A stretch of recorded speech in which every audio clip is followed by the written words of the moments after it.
to Canada if you are a permanent resident, but your PR card is expired.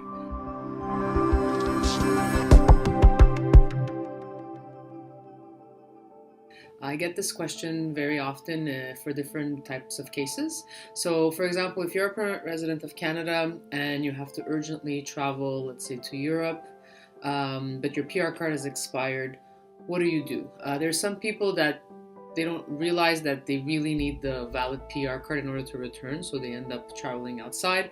And when they try to return to Canada, let's say they're from a country that is visa exempt, they might be able to come back and get on the plane. But if you are from a country that needs a visa, you could get into a lot of complicated situations, such as not being able to get on the flight, or getting delayed at the airport, or being able to come back to Canada, but then being questioned at the airport and maybe being issued some documents or warnings that you wouldn't want to have, which would cause red flags to your immigration history. So if you are a permanent resident of Canada, it is very important to always, in all cases in general, to have a valid PR card. That means that every 5 years, if you're not a citizen, you should renew your PR card if, of course, you meet the residency requirement. If you have to travel, in order to come back to Canada, you need to have a valid PR card. That demonstrates that you are a permanent resident of Canada. So the PR card is really, the PR card doesn't give you permanent resident status. It's your confirmation of permanent residence that gives you permanent resident status, and the fact that that status hasn't been removed by a negative decision by an officer or a tribunal in Canada. But the PR card is essentially for traveling back to Canada. So if you have to travel urgently and you don't have your PR card, it's expired, or you renewed it and you're waiting, what you're going to have to do is apply for what's called a travel document at the embassy outside of Canada. This is a document that's issued to permanent residents who have an expired PR card, have lost their PR card, or are waiting for a decision on their PR card.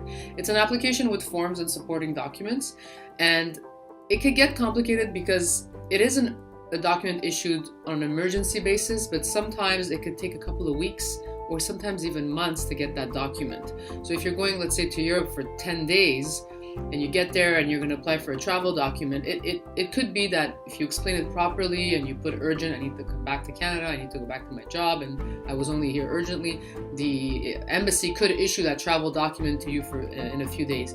But if the embassy, depending on the country that you're applying to, there's a lot of backlogs and delays, then it could take a couple of weeks for them to review and issue the travel document, and that could be problematic because then you're stuck outside. So my recommendation is always to renew. If you renewed your card and now you're traveling, it's going to be important for you to have evidence that your PR card is in the process of getting renewed. So a copy of your the fee that you've paid, or the documents that you submitted, or the tracking number of the courier package that you submitted.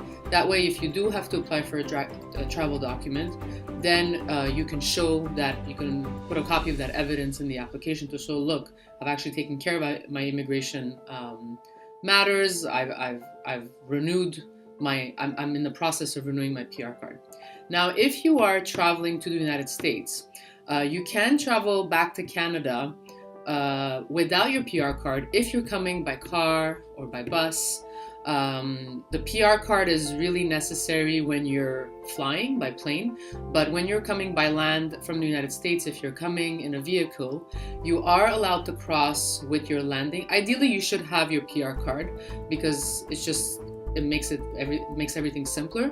But if you absolutely do not have it, then if you have your confirmation of permanent residence, which is the document you were issued when you became a permanent resident. Back in the day, it was called a landing document. Now it's called a confirmation of permanent residence. If you have that document and you're by car, then you can show that to the officer.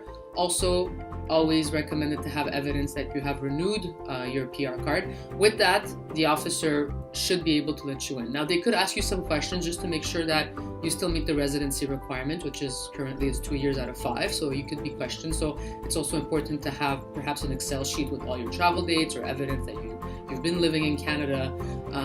So that is a possibility if you're coming by land. So My recommendation is if you're traveling, always make sure you review immigration rules and regulations about traveling with or without a PR card, what the timelines are if you have to urgently apply for a travel document.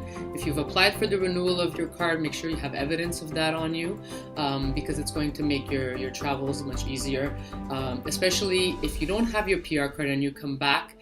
The officer could interpret that as, oh, you're coming as a visitor, you're not coming as a permanent resident, especially if you've traveled a lot and you don't have evidence that you have lived in Canada.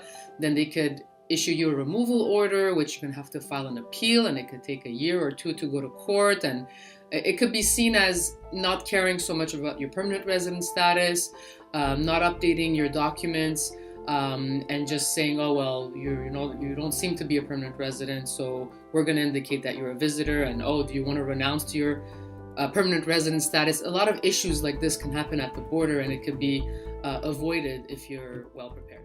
Thank you for listening.